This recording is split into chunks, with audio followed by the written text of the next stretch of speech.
आइए दोस्तों, आप सभी का स्वागत डिस्कशन बाय रवि पे। आज हम लोग प्राचीन भारत के बारे में पढ़ेंगे, ठीक ना। वैदिक सभ्यता, ठीक ना। बताइए, वैदिक सभ्यता का काल मतलब कब से कब तक रहा था? 1500 ईस्वी से लेके 600, 1500 ईस्वी से लेके 600 ईसा पूर्व, ठीक है। ईसा पूर्व में क्या आता है? घटता है। ईसा पूर्व में पीछे चलता है। हाँ, बताइए, वैदिक सभ्यता का काल कब से कब तक रहा था? 1500 ईस्वी से 600 ईसा पूर्व, 1500 ईस्वी से 600 ईसा पूर्व। अब बताइए, वैदिक सभ्यता का संस्थापक किसे माना जाता है? आर्य लोग। वैदिक सभ्यता का संस्थापक किसे माना जाता है? आर्य लोग को माना जाता है। वैदिक सभ्यता का संस्थापक किसे माना जाता है? आर्य लोग को माना जाता है। बताइए, आर्य लोग की जानकारी किस वेद में मिलती है? ऋग्वेद में। आर्य लोग की जानकारी किस वेद में मिलती है? ऋग्वेद में मिलती है। बताइए, भारत आर्य लोग कब आए थे? 1500 ईसा पूर्व। उसका कार्यकाल कब प्रारंभ हुआ था? 1500। हाँ, तो आर्य लोग भारत कब आए थे? 1500 ईसा पूर्व में आए थे। बताइए, आर्य लोग जैसे भारत आए होंगे, सबसे पहले किस स्थान पे आए? पंजाब और अफगानिस्तान के इधर से आए थे। तो बताइए, आर्य लोग भारत किस स्थान पे आए थे? पंजाब स्थान पे आए थे, ठीक ना। पंजाब और अफगानिस्तान की तरफ आए थे। अब बताइए, आर्य लोग का मूल निवास कहाँ का था? मतलब मूल रूप से मध्य एशिया में रहते थे। आर्य लोग जो थे मुख्य रूप से कहाँ निवास करते थे? मध्य एशिया में रहते थे। आप बताइए, आर्य लोग जो था ना, आर्य लोग मतलब कि उसका व्यवसाय क्या था? मुख्य व्यवसाय कृषि करना और पशुपालन करना। आर्य लोग जो था मुख्य व्यवसाय उसका क्या था? कृषि और पशुपालन करना। आप बताइए, आर्य लोग का भाषा क्या था? संस्कृत। आर्य लोग का भाषा क्या था? संस्कृत था। आप बताइए, आर्य लोग का प्रिय पशु क्या था? पशु घोड़ा। आर्य लोग का प्रिय पशु क्या था? घोड़ा। आर्य लोग का प्रिय पशु घोड़ा। और देवता? इंद्र देवता। आर्य लोग का प्रिय देवता? अच्छा, बताइए, सिंधु घाटी सभ्यता के लोग का प्रिय देवता कौन था? पशुपति। प्रिय देवता किसका था? रिवीजन नहीं कराए थे, सब याद रखना है। बताइए, सिंधु घाटी सभ्यता के लोग का प्रिय देवता कौन था? पशुपति। और इसका देवता आर्य लोग का क्या था? इंद्र देवता था। पशुपति का प्रिय पशु क्या था? सॉरी, आर्य लोग का प्रिय पशु क्या था? घोड़ा। आर्य लोग का प्रिय पशु घोड़ा। प्रिय देवता इंद्र देवता। अब बताइए, आर्य लोग का समाज कैसा समाज था? पितृ प्रधान समाज था, ठीक है। आर्य लोग का समाज पितृ प्रधान समाज था। क्वेश्चन पूछेगा, आर्य लोग का समाज कैसा समाज था? पितृ प्रधान समाज था। अच्छा, बताइए, वेदों की कुल संख्या कितना? 4। वेदों की कुल संख्या 4। वेदांग की कुल संख्या 6। वेदांग की कुल संख्या 6। अच्छा, बताइए, वेद 4 गो है, कौन कौन है? बिल्कुल, ऋग्वेद, यजुर्वेद, सामवेद, अथर्ववेद। कोई दिक्कत? सबसे पुराना वेद कौन सा? ऋग्वेद। सबसे पुराना वेद? सबसे नया वेद? अथर्ववेद। सबसे नया वेद? अथर्ववेद। कोई दिक्कत? आप बताइए, वेदांगों की संख्या कुल 6 गो है। बताइए, सबसे प्राचीन वेद कौन सा हो गया? ऋग्वेद। इसमें सूक्त की संख्या कितना? 1028। और ऋग्वेद मंडल की संख्या 10 मंडल है। ऋग्वेद में कितने मंडल है? 10 मंडल। सूक्त की बात करेंगे तो 1028 सूक्त है। 24। आप बताइए, ऋग्वेद को मतलब कि किसके द्वारा लिखा गया था? वेद व्यास के द्वारा लिखा गया था। बताइए, ऋग्वेद को किसके द्वारा लिखा गया था? वेद व्यास के द्वारा लिखा गया था। अब बताइए, ऋग्वेद को पढ़ने वाला क्या कहते हैं? होत्री। ऋग्वेद को पढ़ने वाला को होत्री कहते हैं। मतलब जैसे देखो कोई लिखा, जो पढ़ा, जो पढ़ता है ना, जैसे हम पढ़ रहे हैं, तुम लोग सुन रहे हैं, पढ़ने वाला का होत्री कहते हैं। उसका ऋचाएं कौन पढ़ा है? हाँ तो ऋचा बताओ, हम अपना ढंग बताए, ठीक है, किताबी भाषा में। अब बताए, हाँ तो वही हुआ, इसका ऋचा है मतलब कि पढ़ा, वही मतलब कि सूक्त मंडल नहीं पढ़ा, खाली नीचे न पढ़ा है, मतलब नहीं समझे। जैसे कि 10 गो मंडल है, हाँ सूक्त है 1028, ऋचाएं है 10,000। वो हमने बोले हैं, जैसे बोलो ऋग वेद, जैसे लिखा, कौन लिखा? वेद व्यास। तो पढ़ा कौन? हाँ तो बजट नहीं आता था, ठीक है। ऋग वेद को पढ़ने वाले को क्या कहते हैं? होत्री। तो ऐसे भी क्वेश्चन याद है तो कोई बात नहीं, ऋग वेद के ऋचाओं को पढ़ने वाला को होत्री कहते हैं। आप बताइए, ऋग वेद में सबसे अधिक चर्चा किस नदी का किया गया है? सिंधु नदी का। ऋग वेद में सबसे अधिक बार चर्चा किस नदी का किया गया है? आप बताइए, ऋग वेद में सबसे पवित्र नदी कौन? सरस्वती। ऋग वेद में सबसे पवित्र नदी ऋग वेद में गंगा नदी का वर्णन कितने बार है? एक बार। ऋग वेद में गंगा नदी का वर्णन एक बार। ऋग वेद में यमुना नदी का 3 बार। यमुना लिखेगा तो 3 लेटर आपको ना, यमुना में 3 लेटर, इसीलिए ऋग वेद में यमुना नदी को 3 बार वर्णन किया गया। कोई दिक्कत? आप बताइए, ऋग वेद में आर्य लोग का प्रिय देवता कौन था? इंद्र। आर्य लोग का प्रिय देवता इंद्र। मगर ऋग वेद में भी वो लोग जो होगा उसका प्रिय देवता भी इंद्र था। आर्य ऋग वेद का प्रिय देवता भी इंद्र ही था। आप बताइए, गायत्री मंत्र का वर्णन किस वेद में किया गया? ऋग वेद के तीसरे मंडल में। गायत्री मंत्र का वर्णन ऋग वेद के कौन मंडल में? तीसरे मंडल में किया गया है। आप बताइए, गायत्री मंत्र का रचना कौन किया है? विश्वामित्र। गायत्री मंत्र के रचना विश्वामित्र, ठीक न। ऐसे भी इसका भाग नाम है विश्वा। गायत्री मंत्र का रचना विश्वामित्र। गायत्री मंत्र की रचना विश्वामित्र। आप बताइए, सूर्य देवता सावित्री का वर्णन किस वेद में किया गया? ठीक है, ऋग वेद के 9वें मंडल। आप बताइए, सूर्य देवता सावित्री को समर्पित गायत्री मंत्र, हाँ, सूर्य देवता सावित्री का वर्णन किस वेद में किया गया था? ऋग वेद में किया गया है। आप बताइए, दशराज का युद्ध ऋग वेद के कम्मे मंडल में है? 7वां मंडल। दशराज के युद्ध कम्मे मंडल में है? 7वें। दशराज युद्ध का मतलब क्या हुआ? 10 जनों के बीच लड़ा गया था रावी नदी के किनारे। ठीक है, बिल्कुल। 10 राजाओं के बीच में लड़ा गया युद्ध को ही दशहरा का युद्ध कहते हैं। अच्छा, किस नदी के किनारे लड़ा गया? रावी नदी के किनारे लड़ा गया था, ठीक है। दशराज का युद्ध रावी नदी के किनारे लड़ा गया था। बताइए, रावी नदी का प्राचीन नाम क्या है? प्रौसनी। रावी नदी का पुराना नाम प्रौसनी। रावी नदी का पुराना नाम प्रौसनी। आप बताइए, ऋग वेद के 8वें मंडल को ऋचाओं को क्या कहते हैं? खिल कहते हैं। ठीक है, हाँ, हाथ से लिखा गया था। आप बताइए, ऋग वेद के 8वें मंडल को क्या कहते हैं? खिल कहते हैं। ऋग वेद के 8वें मंडल को खिल कहते हैं। आप बताइए, सोम देवता समर्पित किस मंडल में है? ऋग वेद के 9वें मंडल। आप बताइए, अधन्या शब्द किसके लिए प्रसिद्ध है? गाय के लिए। अधन्या शब्द गाय के लिए है, ठीक है। अधन्या का अर्थ क्या होता है? जिसका वध न किया, ठीक है, हाँ, जिसका वध मतलब जिसे हम मार नहीं सकते, इसे ही अधन्या कहते हैं। आप बताइए, अच्छा बताइए, उत्तर वैदिक काल की जानकारी हमें ऋग्वेद में प्राप्त होती है? नहीं। उत्तर वैदिक काल की जानकारी हमें ऋग्वेद में प्राप्त नहीं है। तो कौन कौन वेद में प्राप्त होती है? यजुर्वेद, सामवेद और अथर्ववेद। यजुर्वेद, सामवेद, अथर्ववेद, ठीक है। आप बताइए, गोत्र शब्द की उत्पत्ति किस वेद में किया गया? उत्तर वैदिक काल में।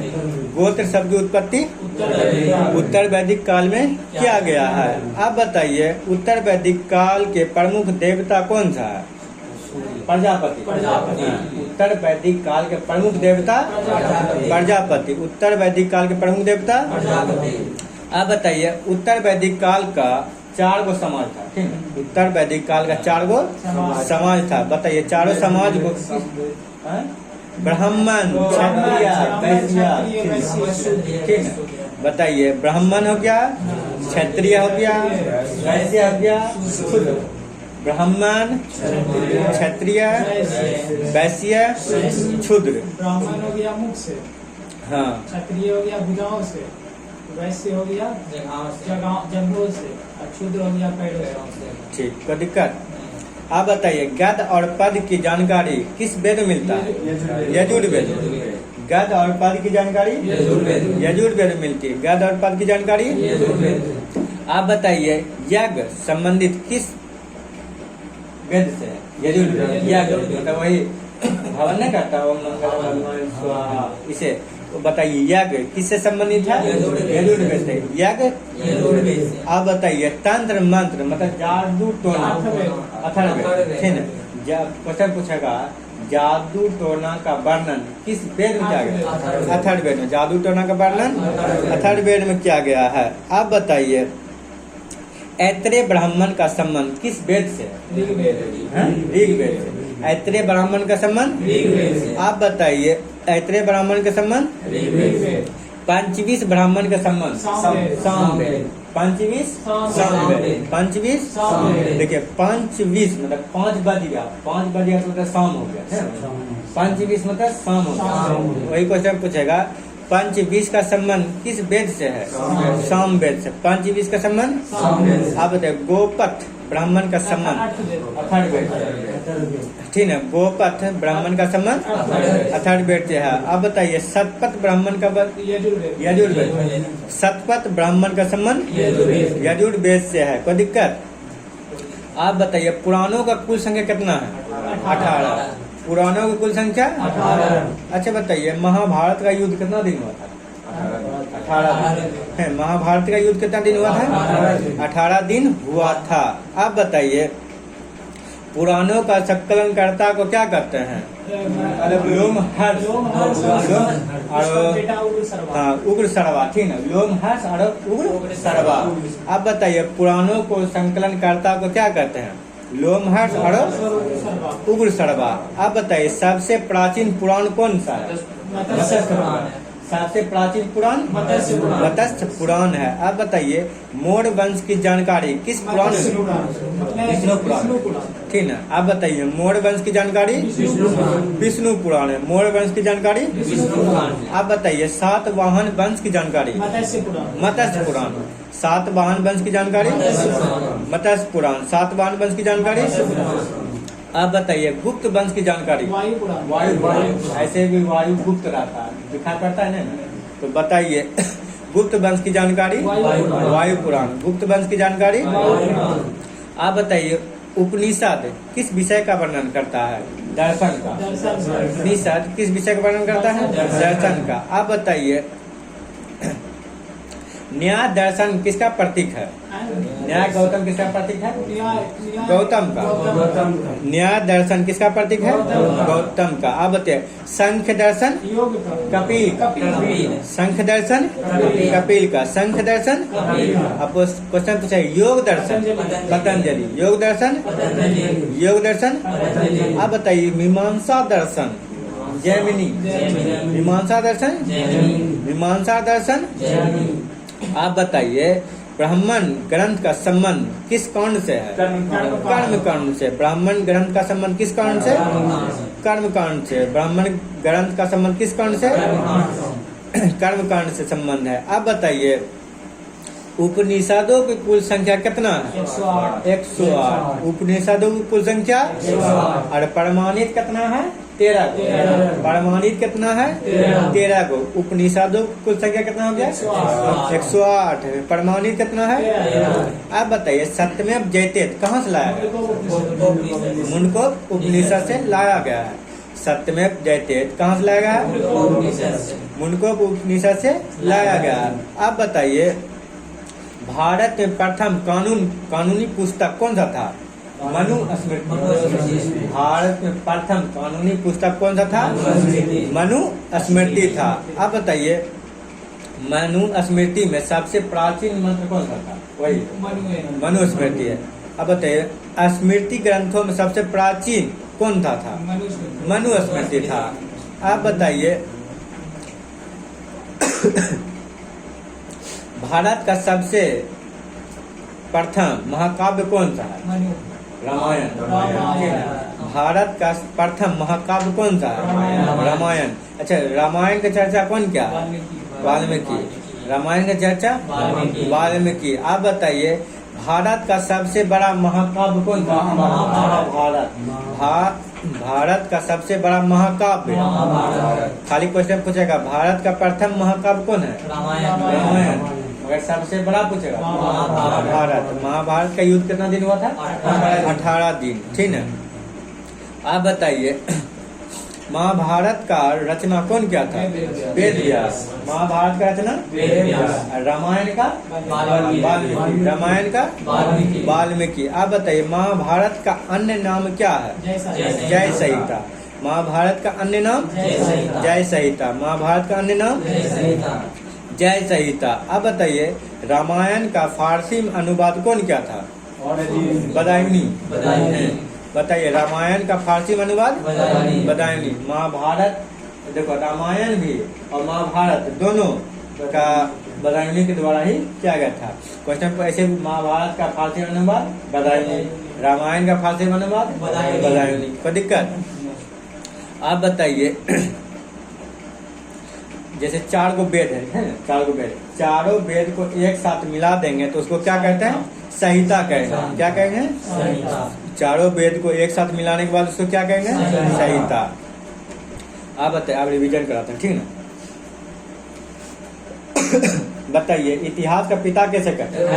हेरोडोटस। इसका इतिहास का पिता हेरोडोटस को कहते हैं। इतिहास का पिता हेरोडोटस कहाँ का निवासी था? यूनान का निवासी था। हेरोडोटस कहाँ का निवासी?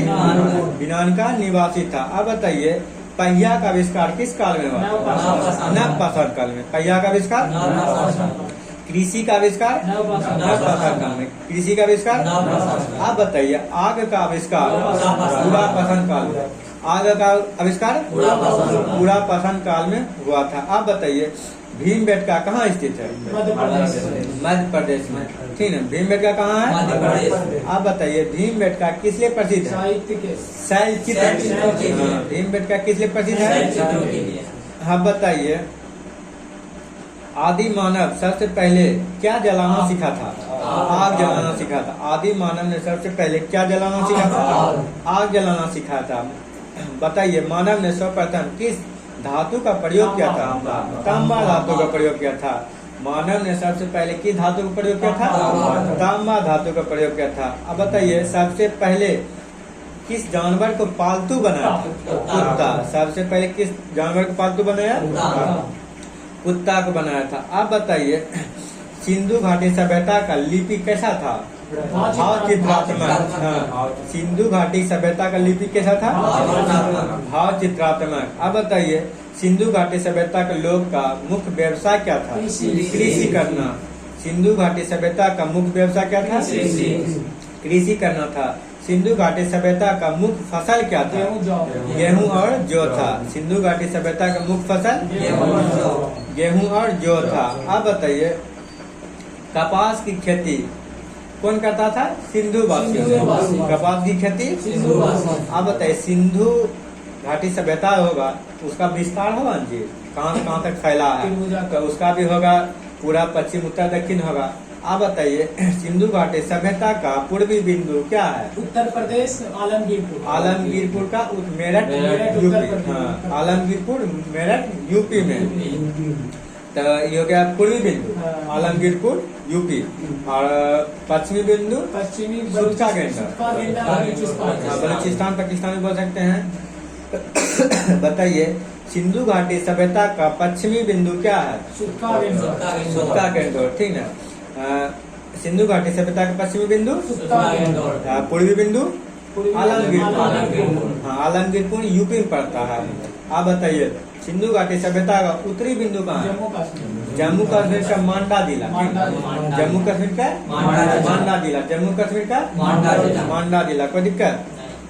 आप बताइए सिंधु घाटी सभ्यता का दक्षिणी बिंदु महाराष्ट्र। महाराष्ट्र, 2 से दक्षिण 2 से दायमाबाद, दायमाबाद। ठीक है? 2 से दक्षिण 2 से दायमाबाद। क्वेश्चन पूछेगा सिंधु घाटी सभ्यता का दक्षिणी बिंदु क्या है? दायमाबाद। दायमाबाद। आप बताइए आलमगीरपुर किस नदी के किनारे है? हिंडन नदी के। आलमगीरपुर किस नदी के किनारे? हिंडन। जैसे कि आम हमको लेना है, ठीक है, गाछवा को हिलाएंगे तभी है ना आम गिरेगा, वही आलमगीरपुर हिंडन नदी के किनारे। आलमगीरपुर हिंडन नदी के किनारे बसा हुआ है। आप बताइए मांडा, मांडा कहाँ है पहले ये बताइए? मांडा जम्मू कश्मीर। जम्मू कश्मीर कौन नदी किनारे? चिनाब नदी। जम्मू कश्मीर कौन नदी के? चिनाब नदी किनारे। अब बताइए सिंधु घाटी सभ्यता कैसी सभ्यता? नगरीय सभ्यता या काशी सभ्यता बोल सकता है। अब बताइए सिंधु घाटी की सभ्यता का आकार कैसा था? त्रिभुजाकार। सिंधु घाटी सभ्यता का आकार कैसा था? त्रिभुजाकार था। अब बताइए लोथल किस नदी के किनारे? भगवा नदी। लोथल भगवा नदी किनारे। लोथल भगवा नदी। अब बताइए सिंधु नदी घाटी के लोग जो है किस पशु का पूजा करता था? पशुपति। हाँ शिव ना देवता। देवता बोले पशु पति बोले देवता कौन? छोड़ो। अब बताइए सिंधु घाटी के लोग किस देवता का पूजा करता था? वही पशुपति। चाहे वही क्वेश्चन देवता लगा दिए। बताइए सिंधु घाटी सभ्यता का जो प्रमुख देवता कौन सा था? चाहे भगवान बोले चाहे कुछ भी बोले छे वही ना बोले। बताइए सिंधु घाटी सभ्यता मुख्य रूप से किसका पूजा करता था? ऐसे पशुपति का।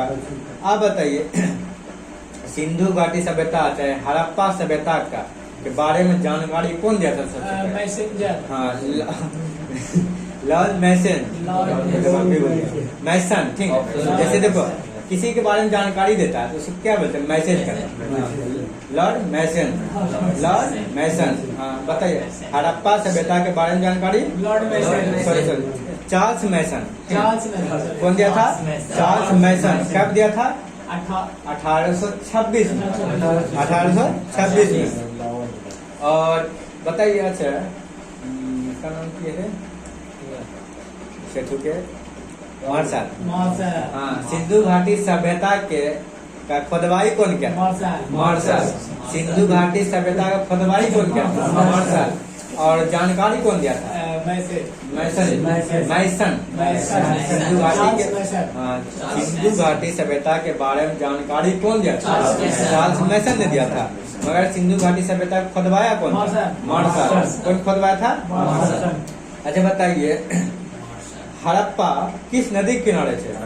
हड़प्पा रावी नदी। हड़प्पा रावी। ऐसे भी रवि का जितना भी चीज था हड़प लिया, नहीं हड़प्पा का सब्जी हड़प लिया। अब बताइए हड़प्पा कैसी सभ्यता है? कांस्य युगीन सभ्यता। हड़प्पा कैसी सभ्यता है? कांस्य युगीन सभ्यता है। आप बताइए